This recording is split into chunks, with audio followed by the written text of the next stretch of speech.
You seem to be a very detail-oriented individual. How does that go into addressing player needs and looking for the smallest detail that matters? Well, it's no different than our everyday approach around here in terms of trying to be detailed and doing things the right way and being prepared. Um, there's 6 inches to be gained on every play, as we like to say, and so in order to do that, we've got to be detailed. What would you say is the biggest need for this team going forward into the draft? A lot of needs. We've got a lot of good players, but at the same time, a lot of needs to make sure we get addressed, and just want to find good football players, players that will make this organization and this community proud, and will take pride in wearing the helmet and knowing everything that entails, and the great tradition of this franchise. When you look back at some of the first-round picks that this franchise has had, obviously before you got here, but Jim Kelly, Bruce Smith, and it just goes on and on.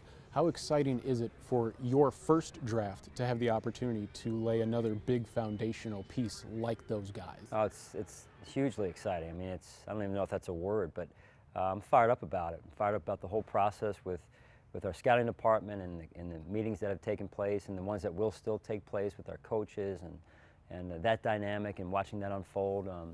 I'm excited as anyone else out there in the community to see who we're going to pick and see how they're going to help this football team for many years to come and get out in the community and do things the right way.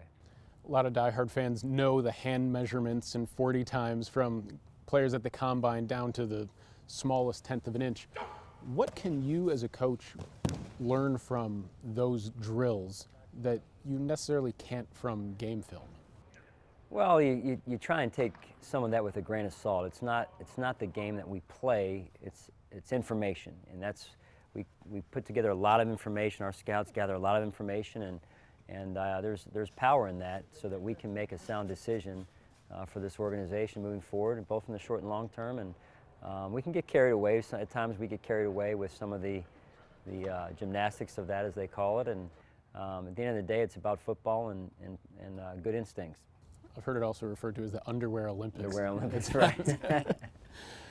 When Micah Hyde came in, I remember you said that he was very versatile in the way that he could play in many different positions in the defensive backfield. How important has he been, and is he kind of the mold that fans should be looking for in secondary players who are drafted?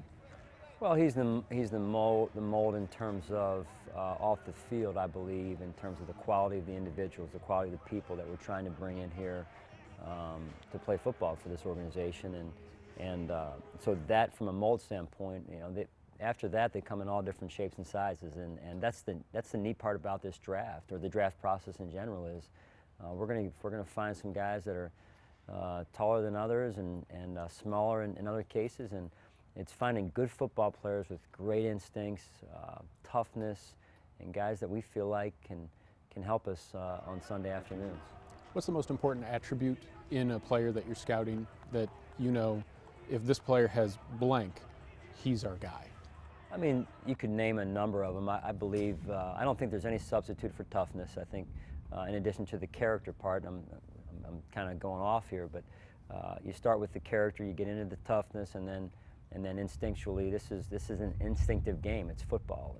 It's not the Underwear Olympics as you referred to the workouts and at the combine.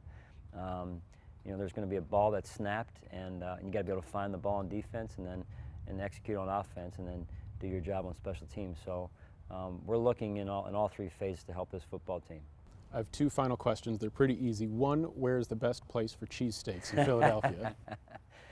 Great question. A lot of people talk about Pat's and Geno's, and I always loved Ray's out in Lansdale. That was always a great spot, and my family lives nearby now, and they love to hit that up. And the second easy question, who are you guys going to pick at 10? Easy question, right? Yes. Yeah, fired up about it. Whoever we get, we're going to, we will have put our work in, and they'll help this organization.